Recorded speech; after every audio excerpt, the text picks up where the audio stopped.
300-400 क्या 85,000 में 300-400 विकलांगों को किस की जरूरत है? हमारे से डाटा लीजिए, हम बताएंगे कि कितने विकलांग 80% से ऊपर गए हैं, कितने विकलांग से नीचे गए हैं। अरे बेरोजगारी में हरियाणा नंबर 1 आ गया और हरियाणा में विकलांगों के 15,000 पद खाली पड़े हैं और आप नौकरियों को भरने की बजाय जो विकलांग भाई नौकरी लगे हुए थे उनको आप नौकरी से हटा रहे हैं। हमारा साथी का भी हमारे साथी बातचीत कर रहे थे, शायद समाज कल्याण के अंतर्गत सीनियर सिटीजन क्लब में 15 साल से सर्विस दे रहा था इस संसार में, लेकिन 21 महीने का उसको वेतन नहीं दिया गया। जब उसने वेतन मांगा तो कहा अपने घर जाइए। वेतन मांगना, 21 महीने का वेतन मांगना क्या अपराध है? और वेतन मांग लिया, कोई गुनाह थोड़ी किया है। और आप बताइए इस शहर के अंदर इस महंगाई भरे इस दौर में 21 महीने का किसी को सैलरी ना मिले तो क्या उस परिवार की मैनेजमेंट हो सकती है? क्या ये मेरे पास पुलिस भाई बैठे, यदि इनको 1 महीने का वेतन ना मिले ना, इनका सिस्टम डगमगा जाता है, पूरी मैनेजमेंट इनकी खराब हो जाती है। लेकिन आप देखिए वो एक कर्मचारी को कोई 21 महीने से सैलरी नहीं दी गई। हम इसके लिए सबसे पहले जो डीसी साहब हैं, जो हमारे चेयरमैन है, हमारी जो विकलांगों की जो कमेटी बनी है कक्ष निवारण कमेटी, उसका मैं सदस्य भी हूँ। जब डीसी के साथ मीटिंग होती है उसमें मैं विकलांग मंच की ओर से उसके साथ बैठता हूँ और मैंने कई बार इस मामले को भी उसके पास डीसी साहब के पास उठाया और उतार की जो सिचुएशन है उसका मैंने बताया, लेकिन सिर्फ आश्वासन के सिवाय कुछ नहीं मिला। अब तक भी जितना रोड़ा रड़ा करके करा है तो उसमें तो थोड़ा बहुत दे देते हैं, फिर उसके लिए सड़कों पर उतरने के लिए मजबूर कर देते हैं। तो इसी तरीके से हमारा साथी अभी सरकार ने ही कौशल योजना के तहत लगाया, अभी साथी हमारे बीच में ही है। जब कौशल योजना के तहत लगा रहे थे तो उसके कागज भी चेक करे होंगे, उसकी फिजिकल फिटनेस भी चेक करी होगी, सारा तो देखा होगा। लेकिन 6 साल की सर्विस लेने का बाद है फिर रुकेगा तो नौकरी करने का काबिल कोई तरह का रहा। यार ये तो समय है, विकलांग अधिकार अधिनियम वो कहता है कि विकलांगों के जो 4% जो कोटा है वो सारे डिपार्टमेंटों में सारी नौकरियां होनी चाहिए और उनके कैटेगरी दे रखी है, उनके काम दे रखे हैं, ये काम ये कर सकते रानी है, टिकट लगाए जा सकते हैं। लेकिन ये 15,000 जो पद खाली पड़े हैं ये वैसी थोड़ी बड़े हैं, ये रिक्वायरमेंट है और इससे अलावा तो बहुत रिक्वायरमेंट है हरियाणा के अंदर। तो साथियों रोजगार की जो बातचीत है, दूसरी बात स्वास्थ्य की बात हम बात करें, सरकार कह रही है आयुष्मान दे दिया और के लोग हमारी जान दोगे, उनका पूछना हो जब आयुष्मान लेके जाओ सिविल हॉस्पिटल में, ज्यादातर तो मैं सफर हॉस्पिटल के बता दूं कई केस है लिए जानते तो लोगों को आयुष्मान करना है, हाँ जी करना है, बराबर एडमिट करो फटाफट एडमिट करते हैं, एडमिट करते रहे इमरजेंसी में ले जाते जिस एक डॉक्टर आया है मोबाइल जी इसको तो बीमारी किसी से नहीं, उस कहते हैं कि आयुष्मान की कैटेगरी में कोई आता, उसको पैनल में कोई आता और चीर के घेरते हैं तो उस बंदे में तरह लेके जावा है। आप बताइए तो सही ज्यादातर पेमेंट जमा करवानी पड़ा है। तो ये जो चल रहा है सिस्टम है। जो दूसरी बात जिसका बड़ी बीमारी है उस लोग कहते हमारे पैनल में कोई आता, इधर स्टेटमेंट आई थी अखबार में ना प्राइवेट डॉक्टर ने इलाज करने का मना कर दिया, सरकार ने पेमेंट को दे तो ये बड़ा कारण है, बस सरकार पेमेंट भी दे रही होती। और दूसरी बात है जब दावा और इलाज को नहीं उड़ाया तो ये गुनगुना है, हमारे लिए गुनगुना इस तरीके का बस सरकार यदि हमारा बारे में स्वास्थ्य की चिंता जाहिर करा है तो कर दो, शिक्षा स्वास्थ्य विकलांगों फ्री कर दो, हमारा प्रावधान है। अरे विकलांग कानून आप लोगों ने बनाया है 2016 में, उसमें लिख रखा है 12वीं तक विकलांगों को फ्री पढ़ाने का सरकार का दायित्व है।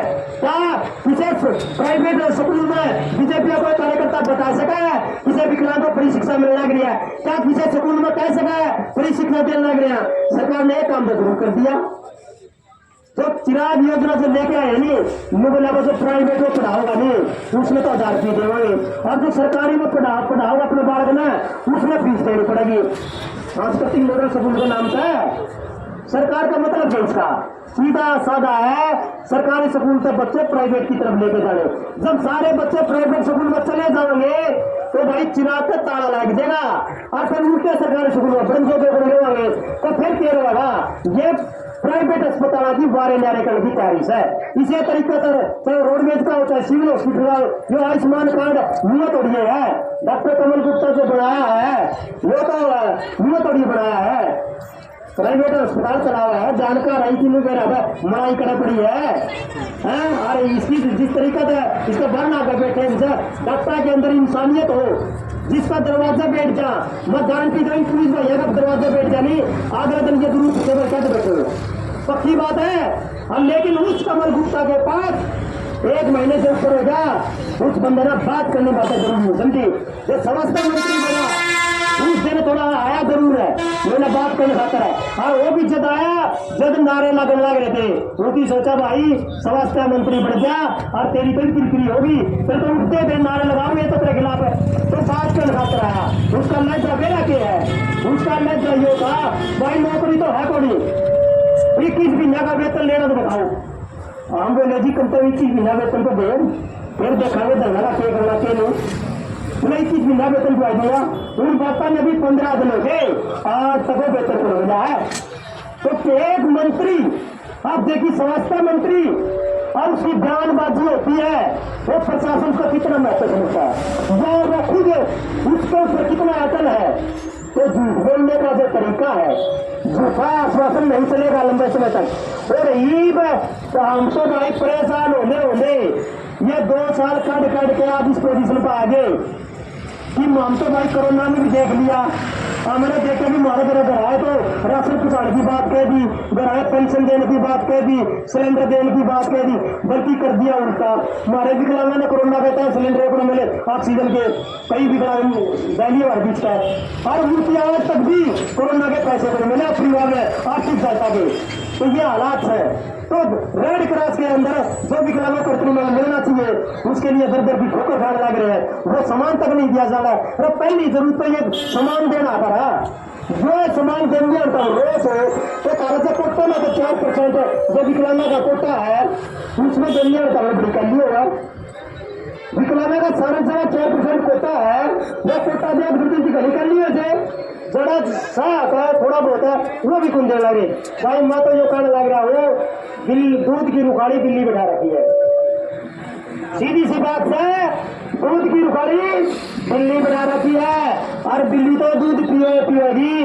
किसे भाई कोई भरम हो, किसे का ईद भी मोदी का नशा चल गया हो तो भाई देख लियो जो हमारा पर्चा है, वो पर्चा बाजार में इसलिए बंधा है ताकि गड़गड़ा करने दिमाग में आओ यार ये तो किसी भी पक्षान में बता रखे और बदनाम कर खाते लाग रहे बीजेपी वाला में, ये तो हिसाब से लाग रहे। लेकिन जो हमारा पर्चा पड़ेगा नहीं जब बेरा लगेगा बीजेपी ने कौन से कुकर्म करा के है, वो कौन से अपराध करा के हैं, विकलांग जो मानवता के आधार पर वो सबसे पहले उनकी सुननी चाहिए। सबसे ज्यादा तंग बीजेपी सरकार ने हरियाणा के अंदर करे हैं और सरकार से सुधरे बयान दिया है। मेरा 15 अगर समाधान अभी रोजगार से तराई चीज को अगर बता देता मान लो पीछे मंदरा बात है या कभी बलम इस बात का भाई ये धंधे ये रोज भी हमको चला सकते दफ्तर है, हम भी पढ़े लिखे यहाँ ग्रेजुएशन करा की है, इंजीनियर भी आर्किटेक्चर भी यहाँ कदे इस बार मन नहीं हो गए मिला गए यहाँ हम भी हमारे जब जिम्मेदारी में लगी तो हम भी चला सका,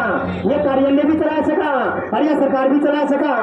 लेकिन सरकार करण की बजाय छीनने का ज्यादा काम कर रही है। ज्यादा न कहते हुए सरकारों साथियों इस बार हमने यह निर्णय लिया है कि पूरे हरियाणा में राज्य कमेटी ने बैठक करके और हिसार की जिला कमेटी ने बैठक करके कि बीजेपी के जितने भी कार्यकाल जो देखे हमने 10 साल का जो कार्यकाल देखा है उसमें बीजेपी विकलांगों की उम्मीदों पर खड़ा नहीं उतर पाई, विकलांगों को तंग करने के सिवाय विकलांगों को कुछ नहीं किया गया और इसलिए हरियाणा में भाजपा उम्मीदवार को वोट नहीं देंगे।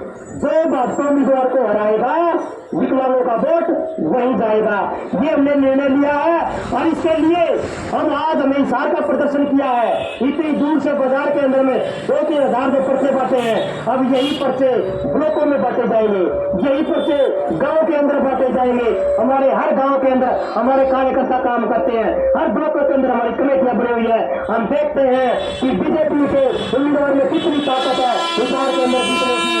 हम ऐलान करके जा रहे हैं बीजेपी का कार्यालय के सामने खड़े होके कि इस बार पूरा जोर लगा लीजिए आप अपने रणजीत चौटाला को जिताने के लिए।